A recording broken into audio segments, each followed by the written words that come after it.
margin hyperplanes. SVM classifier will give a solution only if the given two data sets is linearly separable. Okay, so we will corresponding SVM and the classifier. Last class we can able to separate only, that means we can linearly separable anengil maatrame namukku pattullu. Okay, suppose if we are getting a data set that is not linearly separable, we cannot able to solve that particular problem with the help of this SVM. Okay, അപ്പോൾ നമുക്ക് എന്തോ ഒരു additional കാര്യം കൂടി ചേർക്കാനുണ്ട് അല്ലേ? Linear അല്ലാത്ത ആളിനെ അപ്പോൾ ഞാൻ എങ്ങനെ ചെയ്യും നമുക്ക് നോക്കാം, അത് പിന്നെ നമുക്ക് നോക്കാം. Okay, but in real life problems two class data sets are only rarely linearly separable ആയിരിക്കുള്ളൂ. ചില സമയങ്ങളിൽ നമുക്ക് റിയൽ പ്രോബ്ലത്തിനകത്ത് അങ്ങനെ കിട്ടുള്ളൂ. In such cases, അങ്ങനെയുള്ള കേസിൽ we are making use of an additional variable called slack variable. What? Slack variable represented by psi I. Okay, which store the deviations from the margin. Slack variable എന്താണ് store ചെയ്യുന്നത്? മാർജിനിൽ നിന്നും എന്തോരം ഡീവിയേഷനിൽ മാറിക്കിടക്കുന്നു, that means error ആണ് report ചെയ്യുന്നത് അവിടെ. Okay, using the slack variable. So there are two types of deviations ഉണ്ട്. മാർജിനിൽ നിന്ന് എങ്ങനെയൊക്കെ ഡീവിയേറ്റ് ചെയ്യാം? സി ഹിയർ, ഇതൊരു ഹൈപ്പർപ്ലെയിൻ, ഇത് പോസിറ്റീവ്, ഇത് നെഗറ്റീവ്. എൻ്റെ ഈ പോസിറ്റീവ് കാറ്റഗറി ഈ പറയുന്ന ലൈനിനും അപ്പുറം പോയി കിടക്കുന്നു. ഓക്കെ, ശരിക്കും ഇവിടെ ആയിരുന്നു വരേണ്ടത്, ബട്ട് അത് മിസ്ക്ലാസിഫൈ ചെയ്തു. അടുത്ത ഗ്രൂപ്പിനകത്തുള്ള ഈ പറയുന്ന ഹൈപ്പർപ്ലെയിൻ, അതായത് ഇതാണ് ഒറിജിനൽ ഹൈപ്പർപ്ലെയിൻ, ഈ സപ്പോർട്ട് വെക്റ്റർ മെഷീൻസിനെ സെപ്പറേറ്റ് ചെയ്യുന്നതും കഴിഞ്ഞു പോയി കിടക്കുന്നു. രണ്ടാമത്തത്, നമ്മുടെ ഈ ഹൈപ്പർപ്ലെയിൻ എന്ന് പറയുന്ന ഈ ഒരു പോസിറ്റീവ് കാറ്റഗറി എന്താണ്, ഈ ഒരു പോയിന്റ് ഇവിടെ ആയിരുന്നു നിൽക്കേണ്ടിയിരുന്നത്. ഇത് ഈ ലൈനിന് പുറത്തോട്ടോ ഇത് ഈ ലൈനിലോ ആണ് നിൽക്കേണ്ടിയിരുന്നത്. പക്ഷെ എന്താണ്, നമ്മുടെ ഈ തൊട്ടടുത്ത ഹൈപ്പർപ്ലെയിൻ്റെ ഇവർ ഇൻ ബിറ്റ്വീൻ ആയിപ്പോയി. ഓക്കെ, അത് ഇത്തരത്തിലുള്ള ഡീവിയേഷൻസ് ഉണ്ടാകാം. So in order to calculate the deviations of this particular points, we are making use of the variable called slack variable. Okay, ഇത് നമ്മൾ നോൺ ലീനിയർലി സെപ്പറബിൾ അല്ല, ഇത് ശരിക്കും ലീനിയർലി സെപ്പറബിളിൻ്റെ കാര്യമാണ് പറയുന്നത്. നോൺ ലീനിയർലി സെപ്പറബിളിൻ്റെ കാര്യം നമ്മളൊരു കേർണൽ ഫങ്ഷൻസ് അല്ലെങ്കിൽ കേർണൽ ട്രിക്ക് വെച്ചിട്ടാണ് പറയുന്നത്, നമുക്കിനി പഠിക്കാനുണ്ട്. ഓക്കെ, ഇത് ശരിക്കും ലീനിയർലി സെപ്പറബിൾ ആണ്. ലീനിയർലി സെപ്പറബിൾ ആകുമ്പോഴുള്ള ഡേറ്റാ സെറ്റിൽ വരുന്ന കുറച്ച് പ്രശ്നങ്ങളാണ് ഈ പറയുന്നത്. Okay, so SVM, what is soft margin hyperplane, ഇങ്ങനെ തന്നെ ചോദിച്ചിട്ടുണ്ട്. ഞാൻ ക്വസ്റ്റ്യൻ കാണിച്ചു തരാം. Describe the significance of soft margin hyperplanes and explain how they are computed. Okay, no? That's the question.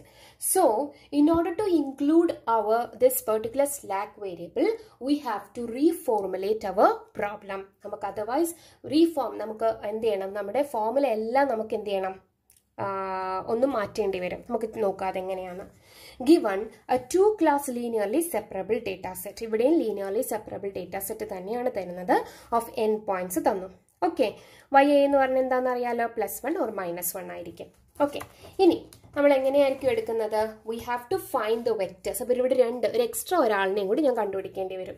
W മാത്രമല്ല, normal vector from the hyperplane മാത്രമല്ല, അതായത് normal vector from the hyperplane എന്ന് പറഞ്ഞാൽ W ബാർ മാത്രമല്ല, W vector മാത്രമല്ല, ആരെയും കൂടി കണ്ടുപിടിക്കണം, സ്ലാക്ക് വേരിയബിളിനെയും കൂടി കണ്ടുപിടിക്കണം. പിന്നെ ആരെ കണ്ടുപിടിക്കണം? B എന്ന് പറയുന്ന ആള്, ബയസിനെയും കണ്ടുപിടിക്കണം.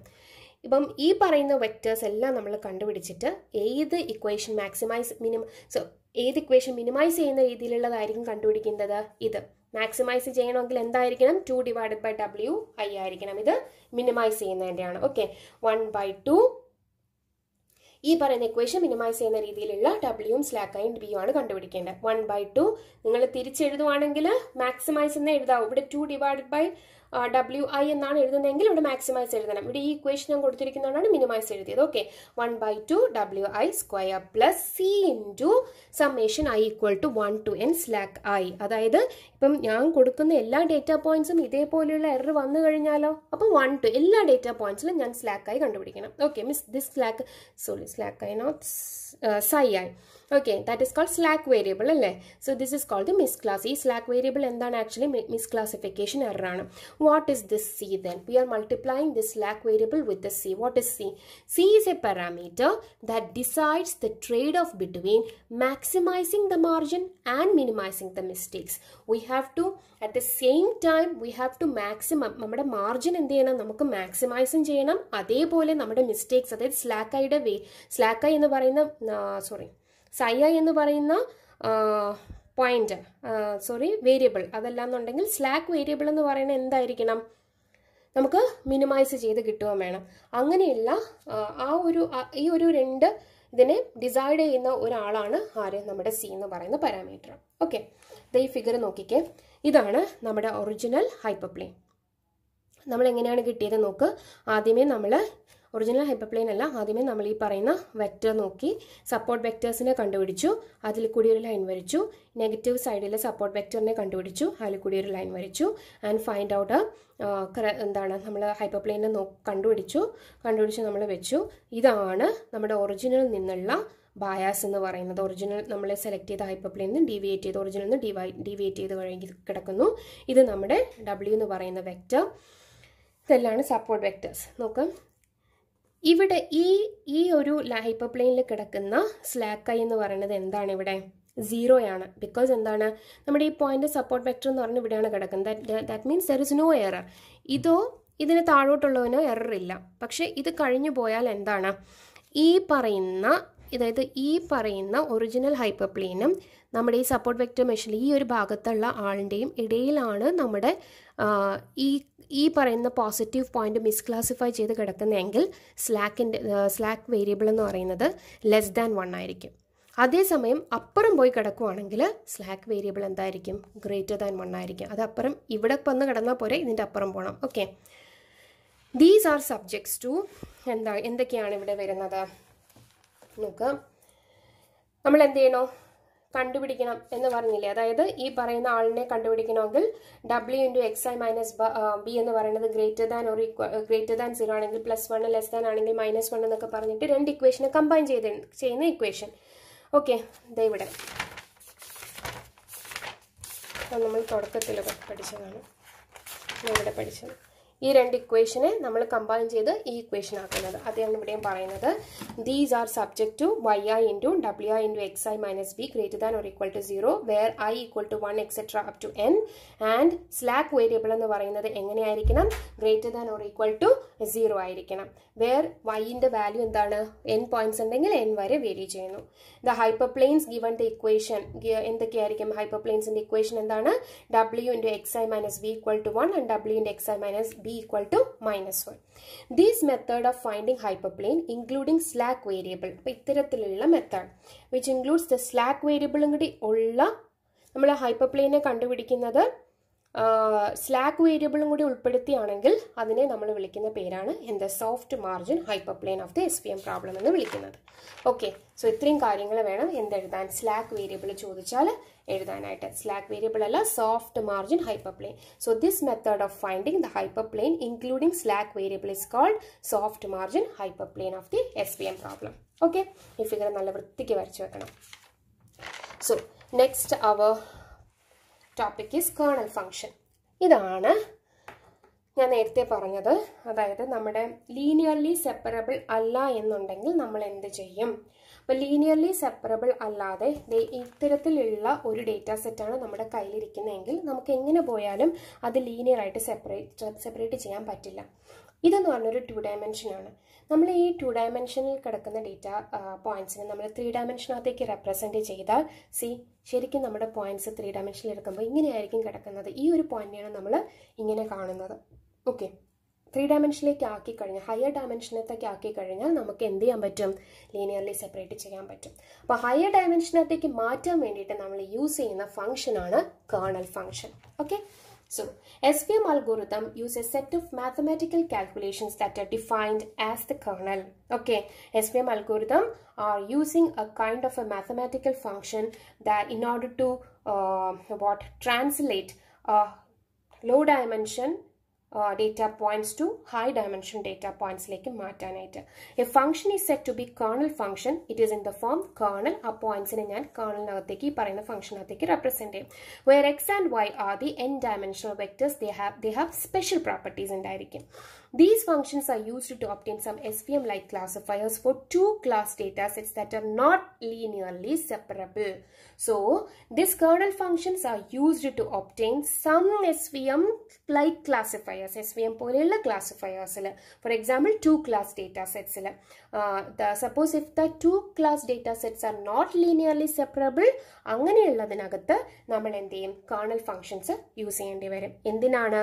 In order to translate our corresponding points into higher dimensional points like high dimensional space inateke maatam vendita. Let x and y be arbitrary vectors in the n-dimensional vector space. Euclidean n-dimensional vector space aanidhu. ഈ ഒരു vector സ്പേസിൽ നിന്നുള്ള രണ്ട് points ആണ് എക്സും വൈയും. അത് എങ്ങനെയുള്ളതാണ്? Rn, അതായത് Euclidean space ആയ എന്നുള്ള എടുത്തിട്ടുള്ള രണ്ട് പോയിന്റ് ആണ്. ലെറ്റ് ഫൈ എന്ന് പറയുന്നത് ഇറ്റ്സ് എ മാപ്പിംഗ് ഫംഗ്ഷൻ ആണ്. അതായത് ആറിൽ നിന്നും, അതായത് ഈ ഒരു സ്പേസിൽ നിന്നും വേറൊരു വെക്റ്റർ സ്പേസിനകത്തേക്ക് കൺവേർട്ട് ചെയ്യാനുള്ള ഒരു മാപ്പിംഗ് ഫംഗ്ഷൻ ആണ് ഫൈ എന്ന് പറയുന്നത്. സോ എന്താണ് ഫൈ? അതാണ് ഞാൻ ഇവിടെ കാണിച്ചിരിക്കുന്നത് phi. It is a mapping function used to translate or used to map this particular n-dimensional Euclidean space to another vector space. Okay, മാറ്റാനായിട്ട്. A function kxy is called the kernel function if there is a function phi such that, okay, നോക്കിക്കോളേ, a function k, ഈ പറയുന്ന kxy എന്ന് പറയുന്ന function kernel function എന്ന് വിളിക്കണമെങ്കിൽ if there is a function phi എന്ന് പറയുന്ന വേറൊരു function വേണം. ആ ഫൈ എന്ന് പറയുന്ന ഫംഗ്ഷൻ എൻ്റെ എക്സും വൈയും ഫൈ ഈ പറയുന്ന മാപ്പിങ്ങിനകത്തേക്ക് ഇട്ട് കഴിയുമ്പോൾ, അതായത് എക്സിനെയും ഞാൻ എന്ത് ചെയ്തു? മാപ്പിംഗ് ഫംഗ്ഷൻ ആണല്ലോ ഫൈസ്, മാപ്പിംഗ് ഫംഗ്ഷൻ ഇട്ടു, ഇതിനെയും മാപ്പിംഗ് ഫംഗ്ഷൻ ഇട്ട് മൾട്ടിപ്ലൈ ചെയ്യുന്നതാണ് ഈ പറയുന്ന കെ എന്ന് പറയുന്നത്. Okay, so a function k of xy is called a kernel function if there is a function വേറൊരു ഫൈ എന്ന് പറയുന്ന ഫംഗ്ഷൻ. ആ ഫംഗ്ഷൻ നമ്മളൊക്കെ എന്താണ് ചെയ്യുന്നത്? നമ്മുടെ ഡേറ്റാ പോയിന്റ്സിനെ വേറൊരു വെക്റ്റർ സ്പേസിനകത്തേക്ക് മാറ്റുന്നു. 2Dയിൽ നിന്ന് 3D വെക്റ്റർ സ്പേസിനകത്തേക്ക് മാറ്റി. ഓക്കെ, അപ്പം അതാണ് ഈ പറയുന്നത്. ഇനി ഇങ്ങനെ മാറ്റാൻ വേണ്ടിയിട്ട് നമ്മൾ ഈ പറയുന്ന ഫൈ എന്നൊക്കെ പറഞ്ഞില്ലേ, അപ്പം അതിനകത്ത് ഈ പറയുന്ന കേർണൽ, ഇതാണ് ഒരു കേർണൽ ഫംഗ്ഷൻ അല്ലേ? ഈ kernel functions, different kernel functions ഉണ്ട്. അപ്പം നമുക്ക് അതിൻ്റെ പേരും അതിൻ്റെ ഇക്വേഷനും മാത്രമേ പഠിക്കാനുള്ളൂ, വേറെ കൂടുതലൊന്നുമില്ല. അതായത് what are the different types of kernel functions. Let x എന്ന് പറയുന്ന വെക്ടറിനകത്ത് വരുന്ന x1 x2 etcetera up to xn, y എന്ന് പറയുന്ന വെക്ടറിനകത്ത് ഈ പോയിന്റ്സുകൾ. ഓക്കെ, അപ്പം എന്താണ്? ഫസ്റ്റ് മൊത്തം 5 different types of kernel functions ഉണ്ട്. പേര് പഠിക്കുക, അതിൻ്റെ ഇക്വേഷൻ എങ്ങനെയെങ്കിലും പഠിക്കുക. ഓക്കെ, ഇതാണ് എയിം. അപ്പോൾ മാർക്ക് കിട്ടിക്കോളും. ഓക്കെ, ഇതും യൂണിവേഴ്സിറ്റി ക്വസ്റ്റ്യൻ ആണ്. So homogeneous, first one is homogeneous polynomial kernel. എന്താണെന്നൊന്നും വേണ്ട, ജസ്റ്റ് ഇക്വേഷൻ അങ്ങനെ നിങ്ങളുടെ ടെക്സ്റ്റിനകത്തുള്ളൂ. So homogeneous polynomial kernel k of x comma y, ഈ പറയുന്ന ഫംഗ്ഷനകത്തേക്ക് x into y മൾട്ടിപ്ലൈ ചെയ്യുക, റൈസ് ടു ഡി. ഡി എന്ന് പറയുന്നത് ഏതെങ്കിലും ഒരു പോസിറ്റീവ് ഇൻറ്റിജർ ആയിരിക്കും. അങ്ങനെയുള്ളതിനെയാണ് നമ്മൾ ഹോമോജീനിയസ് പോളിനോമിയൽ കേർണൽ എന്ന് വിളിക്കുന്നത്. ഇനി എന്താണ് നോൺ ഹോമോജീനിയസ് പോളിനോമിയൽ കേർണൽ? അതായത് k into x y is equal to, ഇതിൻ്റെ കൂട്ടത്തിൽ ഞാൻ എന്താ ഈ എക്സ് വൈൻ്റെ കൂട്ടത്തിൽ പ്ലസ് തീറ്റ വാല്യൂനെയും കൂടെ ആഡ് ചെയ്യും, റൈസ് ടു ഡി. ഇത്രയേ ഉള്ളൂ. നോൺ ഹോമോജീനിയസ് ആക്കാനായിട്ട് ഞാൻ ഏത് വേരിയബിളിനാണ് ഇട്ട് കൊടുത്തത്? തീറ്റ എന്ന് പറയുന്ന ഒരു വേരിയബിളിനകത്ത്. റിയൽ കോൺസ്റ്റന്റ് ആണ്. ഡി എന്ന് പറയുന്ന ഒരു പോസിറ്റീവ് ഇൻറ്റിജർ ആണ്. Next, radial basis function RBF kernel. അതെന്ന് പറയുന്നത് ഇക്വേഷൻ ഇതാണ്. kxy എന്ന് പറയുന്ന കേർണൽ ഫംഗ്ഷനകത്തേക്ക് e raise to minus x minus y, നമ്മുടെ രണ്ട് പോയിന്റ്സിനെയും കൂടി, അതായത് കറസ്പോണ്ടിങ് പോയിന്റും അതിന്റെ ആൻസർ, അതായത് അതിന്റെ ക്ലാസിഫിക്കേഷനും കൂടി എന്താണ് y+1 -1 അതും തമ്മിൽ മൈനസ് ചെയ്തിട്ട് എന്താണ് സ്ക്വയർ ചെയ്യുക, ഡിവൈഡഡ് ബൈ 2 സിഗ്മ സ്ക്വയർ, നമ്മുടെ സ്റ്റാൻഡേർഡ് ഡീവിയേഷൻ ഒക്കെ എടുത്ത് ചെയ്യുന്നത്. Okay, so e raise to minus x minus y the whole square divided by 2 sigma square. ഇത് ഏതിനെ പോലെ ഇരിക്കുന്നുണ്ട്? ഈ ഒരു ഇക്വേഷൻ ഗോഷ്യൻ ഫംഗ്ഷനെ പോലെ ഇല്ലേ? So this is also called Gaussian radial function kernel എന്ന് വിളിക്കും. Okay, next Laplacian kernel function kxy is equal to e raised to x minus y divided by sigma. Hyperbolic tangent kernel function, hyperbolic tangent kernel function എന്തെന്നും വിളിക്കും? Sigmoid kernel function എന്നും വിളിക്കും. kxy equal to tan h into alpha into xy plus c. Equation പഠിക്കുക, ആ പേരും പഠിക്കുക. Okay, so ഇതാണ് നമ്മുടെ കേർണൽ ഫംഗ്ഷൻ എന്ന് പറഞ്ഞാൽ. ഇനി കേർണൽ ഫംഗ്ഷൻ ഓഫ് SVM എന്ത് ചെയ്യുന്നുണ്ട്? മാപ്പ് p dimensional space into A much higher dimensional space. നമ്മൾ ഓൾറെഡി പറഞ്ഞതാണ്. അപ്പം SVMനകത്ത് നമ്മൾ യൂസ് ചെയ്യുന്ന കേർണൽ ഫംഗ്ഷൻ എന്ത് ചെയ്യുന്നു? p ഡയമെൻഷനിൽ കിടക്കുന്ന ഒരു ഡേറ്റ പോയിന്റ്സിനെ അതിനേക്കാളും ഹയർ ആയിട്ടുള്ള ഡയമെൻഷണൽ സ്പേസിനകത്തേക്ക് മാറ്റുന്നു. They are used to classify the non linear data പോയിന്റ്സിനെയാണ് ക്ലാസിഫൈ ചെയ്യാൻ വേണ്ടിയിട്ടാണ് നമ്മൾ ഈ കേർണൽ ഫംഗ്ഷൻ യൂസ് ചെയ്യുന്നത്. ഫോർ ദാറ്റ് യൂസിങ് ഡിഫറെൻറ്റ്, അതിന് വേണ്ടിയിട്ടാണ് നമ്മൾ ഈ പറയുന്ന ഡിഫറെൻറ്റ് കേർണൽ ഫംഗ്ഷൻസ് യൂസ് ചെയ്തത്. ഇനി എന്താണ് കേർണൽ ട്രിക്ക്? നോക്ക്, കേർണൽ ട്രിക്ക് എന്ന് പറഞ്ഞാൽ for a non linear data SVM we finds difficult to classify the data. അല്ലേ, നോൺ ലീനിയർ ഡേറ്റനെ SVM യൂസ് ചെയ്തിട്ട് എന്താണ് ക്ലാസിഫൈ ചെയ്യാൻ ബുദ്ധിമുട്ടായിരിക്കും. ഈ കേർണൽ ട്രിക്ക് തന്നെയാണ് നമ്മൾ ഈ പറഞ്ഞത് കേട്ടോ കംപ്ലീറ്റ്. കേർണൽ ഫംഗ്ഷൻ എന്താന്ന് പറഞ്ഞിട്ട് ഈ കേർണൽ ഫംഗ്ഷനിലൂടെ ഞാൻ പറഞ്ഞു പോയൊരു കാര്യമാണ് കേർണൽ ട്രിക്ക്. ഓക്കെ, അതായത് പെർ ഹൈ ഡയമെൻഷനകത്തേക്ക് മാറ്റാൻ നോക്കുന്നു. അതിനകത്ത് കുറച്ച് ഇക്വേഷനോട് കൂടി അൽഗോരിതം പറയുന്നു എന്നുള്ള ഒരൊറ്റ ഇത് മാത്രമേ ഉള്ളൂ. ഒന്ന് പഠിച്ചു കഴിഞ്ഞാൽ കേർണൽ ഫംഗ്ഷൻ പഠിച്ചു കഴിഞ്ഞാൽ നിങ്ങൾക്ക് കേർണൽ ട്രിക്ക് എങ്ങനെയായിരുന്നാലും കിട്ടും. So for a non linear data SVM finds it's difficult to classify the ഡേറ്റയെ നമുക്ക് ക്ലാസിഫൈ ചെയ്യാൻ സാധാ SVM വെച്ചിട്ട് ഡിഫിക്കൾട്ടാണ്. ദ ഈസി സൊല്യൂഷൻ എന്ന് പറയുന്നത് കേർണൽ ട്രിക്ക് ഉപയോഗിക്കുക എന്നുള്ളതാണ്. എന്താണ് kernel trick? Kernel trick is a simple method where a non linear data is projected on to a higher dimensional space so as to make it easier to classify the data where it could be linearly divided by a plane.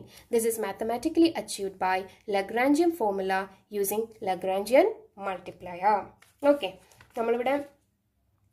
നമ്മൾ നേരത്തെ SVM formulate ചെയ്തില്ലേ? SVMന്റെ ഒരു ഇത് പറഞ്ഞല്ലോ, equation പറഞ്ഞല്ലോ. ഇവിടെ നമ്മൾ Lagrange use ചെയ്യുന്നൊക്കെ പറഞ്ഞല്ലോ. അപ്പോൾ അതേമാതിരി തന്നെയാണ് ഇവിടെ കുറച്ച് ഇക്വേഷൻസ് ഒക്കെ വരുന്നുണ്ട്.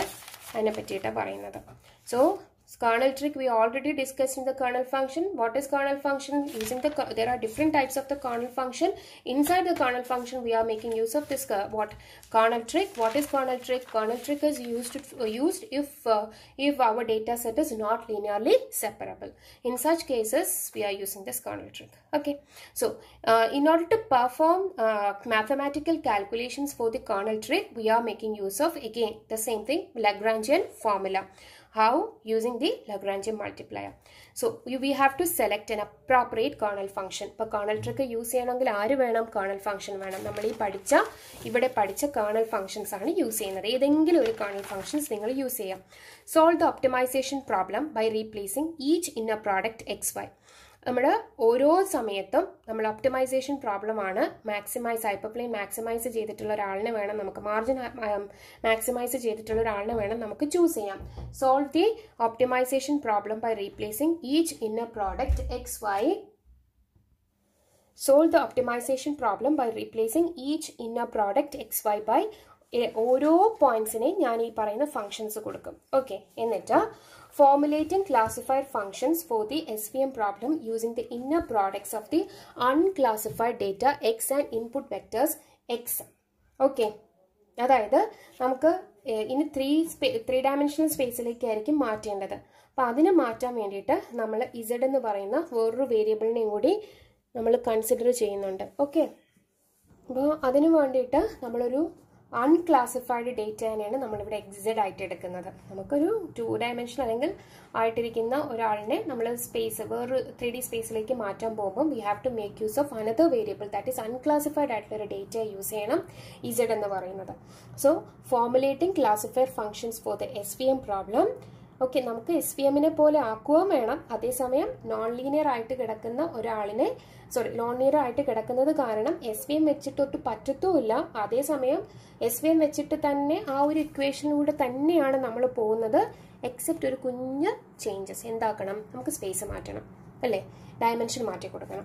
സോ അതിനു വേണ്ടിയിട്ട് നമ്മൾ എന്ത് ചെയ്യുന്നു, ഒരു SVM പ്രോബ്ലത്തിന് തന്നെ വേറൊരു നമ്മൾ കുറച്ച് വേരിയബിൾ യൂസ് ചെയ്യുന്നു. ഇന്ന പ്രോഡക്ട്സ് എടുക്കുന്നത് ഏതിൻ്റെയൊക്കെ പ്രോഡക്റ്റ് ആണ്, അൺക്ലാസിഫൈഡ് ഡേറ്റ ആണ് Z, അതും നമ്മുടെ ഇൻപുട്ട് വെക്ടറും കൂടി എടുക്കും. ഇത് രണ്ടുപേരും കൂടെ തമ്മിൽ മൾട്ടിപ്ലൈ ചെയ്യും.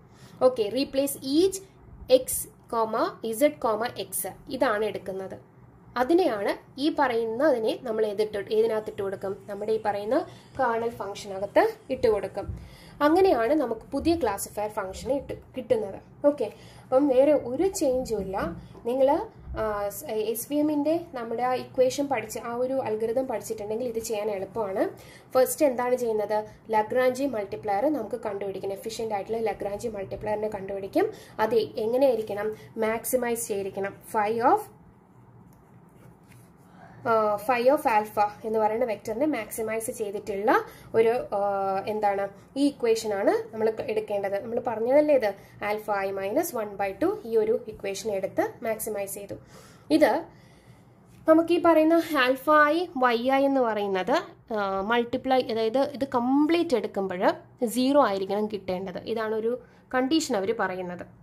അപ്പോൾ ഏതൊക്കെ ആൽഫ I, ഇപ്പം ഞാൻ n നമ്പർ ഓഫ് ആൽഫയും വൈയുടെയും വാല്യൂസ് തമ്മിൽ ആഡ് ചെയ്യുമ്പോൾ നമ്മൾ ഓരോന്ന് എടുക്കുമല്ലോ, മൾട്ടിപ്ലൈ എടുക്കുമല്ലോ. അപ്പോൾ അത് തമ്മിൽ ആഡ് ചെയ്യുമ്പോൾ എന്തായിരിക്കണം? 0 ആയിരിക്കണം എന്നാണ് പറയുന്നത്. അതേസമയം ആൽഫയുടെ വാല്യൂ 0-നേക്കാട്ടിലും ഗ്രേറ്റർ ആയിരിക്കണം. ഐയുടെ വാല്യൂ 1 to n വരെ ആയിരിക്കും. എന്നിട്ട് എന്ത് ചെയ്യും? നമ്മൾ നോർമലി എന്താ ചെയ്യുന്നത്? ഇതാണ് എക്സ്ട്രാ പറയുന്നത്. എക്സ്ട്രാ അല്ല, അത് അവിടെയും ഉണ്ട് കേട്ടോ. ഇനി സെക്കൻഡ് പോയിന്റ് എന്ന് പറയുന്നത് എന്താണ്? നമ്മൾ ലഗ്രാഞ്ചി മൾട്ടിപ്ലയർ കണ്ടുപിടിച്ച് വെച്ചിട്ടെങ്കിൽ നമുക്ക് എന്താണ്? ഡബ്ല്യു വെക്ടർ കണ്ടുപിടിക്കണം. ഡബ്ല്യു വെക്ടർ എന്താണ്? Same equation. ബി എന്താണ്? നമ്മുടെ ബയസ് സെയിം ഇക്വേഷൻ വെച്ചിട്ട് നമ്മൾ കണ്ടുപിടിക്കും. അതേപോലെ തന്നെയാണ്. എന്താണ് വ്യത്യാസം? ഇവിടെ നിങ്ങൾക്ക് കാണാൻ പറ്റും, ഇവിടെ നിങ്ങൾക്കൊരു കാണാൻ പറ്റും. നമ്മൾ കെ എന്ന് പറയുന്ന ഫംഗ്ഷനിലാണ് നമ്മളിവിടെ ഇട്ട് കൊടുക്കുന്നത്. കെ എന്താണ്? Kernel function. ഇവിടെ നമ്മൾ അങ്ങനെ ഒരു ഫംഗ്ഷൻ ഇല്ല, ജസ്റ്റ് ആ വെക്ടർ മാത്രമേ ഉള്ളൂ. ബട്ട് നമ്മൾ ഈ ഒരു സ്ഥാനത്ത് നമ്മൾ എന്തിടണം? ഈ പറയുന്ന കേർണൽ ഫംഗ്ഷന് വേണം ഇട്ട് കൊടുക്കാൻ. എങ്കിൽ മാത്രമേ നമുക്ക് ഹയർ സ്പേസിനകത്തേക്ക് പോകാൻ പറ്റുള്ളൂ. ഓക്കെ, അപ്പം അവിടെ ഇട്ടു. ഇനി നിങ്ങൾ ചേഞ്ച് ചെയ്യേണ്ടത് ബിയുടെ അവിടെ നമ്മളിവിടെ ശരിക്കും എന്താണ് എഴുതിയത്? മറ്റേനകത്ത് ഇത് മാത്രമേ എഴുതിയിട്ടുള്ളൂ, W × xi. അതിനെ ഈ പറയുന്ന പ്രോഡക്റ്റിനെ ഞാൻ എന്ത് ചെയ്യണം? കേർണൽ ഫംഗ്ഷനിൽ കൊടുത്താൽ മതി. കേർണൽ ഫംഗ്ഷനിൽ കൊടുത്തു, സെയിം ഇക്വേഷൻ. ഇനി SVM ക്ലാസിഫയർ ഫംഗ്ഷൻ നമ്മൾ നോർമലി എങ്ങനെയായിരുന്നു കണ്ടുപിടിച്ചത്? f of x is equal to wx minus b ആയിരുന്നു. ഇവിടെ ഇക്വേഷൻ മാറുന്നത് നോക്കിക്കേ. Summation I = 1. നമ്മൾ എടുക്കുന്ന ആൽഫ I എല്ലാം കൂടി കാൽക്കുലേറ്റ് ചെയ്യുകയാണ്. ഇതാണ് അടുത്ത ഇസഡിൻ്റെ വെക്ടർ കണ്ടുപിടിക്കുകയാണ് നമ്മൾ. അൺക്ലാസിഫൈഡ് ഡേറ്റ ആയി ഇസഡ് കണ്ടുപിടിക്കുകയാണ്. Alpha I YI K XI × Z. നമ്മൾ ഓരോ ഇസഡിനെ എടുക്കും. അപ്പം ഈ ഒരു ഇസഡിൻ്റെ വാല്യൂ ഇട്ട് കൊടുത്തു. അത് വെച്ചിട്ട് നമ്മൾ കാൽക്കുലേറ്റ് ചെയ്യും. ഓക്കെ, അപ്പോൾ എങ്ങനെ ഇസഡ് എത്ര പോയിന്റ്സ് എടുക്കും? n പോയിന്റ്സ് എടുക്കും. അതിൽ വെച്ചിട്ട് കാൽക്കുലേറ്റ് ചെയ്തിട്ടാണ് ഇക്വേഷൻ കണ്ടുപിടിക്കുന്നത്. ഓക്കെ, ഇക്വേഷൻ ആണ് കംപ്ലീറ്റ്. ഇത് എഴുതി വെച്ചാൽ നമുക്ക് മാർക്ക് വീഴും. Okay, so this is all about our kernel trick. Kernel ട്രിക്കും യൂണിവേഴ്സിറ്റി ക്വസ്റ്റ്യൻ ചോദിച്ചിരുന്നു. ഓൾമോസ്റ്റ് ഈ പറയുന്ന ഭാഗത്ത് ഇത്രയും പഠിക്കണം നിങ്ങൾ. SVM വെക്ടർ കംപ്ലീറ്റ് പഠിച്ചാലേ കിട്ടത്തുള്ളൂ. ഓക്കെ, കേർണൽ ട്രിക്ക് ചോദിക്കുന്നുണ്ടോ? Explain kernel trick in a context of support vector machine. List any 2 kernel function used in SVM. 4 മാർക്കാണ്. കേർണൽ ട്രിക്ക് എന്താണെന്ന് എഴുതുക? 2 കേർണൽ ഫംഗ്ഷൻസ് എഴുതണം. ഓക്കെ, സോ ഇത്രയും കാര്യങ്ങളാണ് നമ്മുടെ SVM. അപ്പോൾ നമുക്ക് ഇതുവരെ ആകുമ്പം നമ്മുടെ SVM ഏകദേശം കംപ്ലീറ്റ് ആയി. ഫുൾ ഏകദേശം എല്ലാം കംപ്ലീറ്റ് ആയിട്ടുണ്ട്. ഇനി നമ്മുടെ നെക്സ്റ്റ് ടോപ്പിക്കാണ് മാർക്കോഫ് മോഡൽ. അതും കുറച്ച് ഒരു ടഫ് പോർഷൻ ആണ് എന്ന് തന്നെ പറയാം. പക്ഷെ നമുക്ക് ഒട്ടും സ്കിപ്പ് ചെയ്യാൻ പറ്റത്തില്ല. 5th ഉം 6th ഒരു ടോപ്പിക് പോലും സ്കിപ്പ് ചെയ്തിട്ട് പോയിരുന്ന് എഴുതരുത്. Okay, thank you.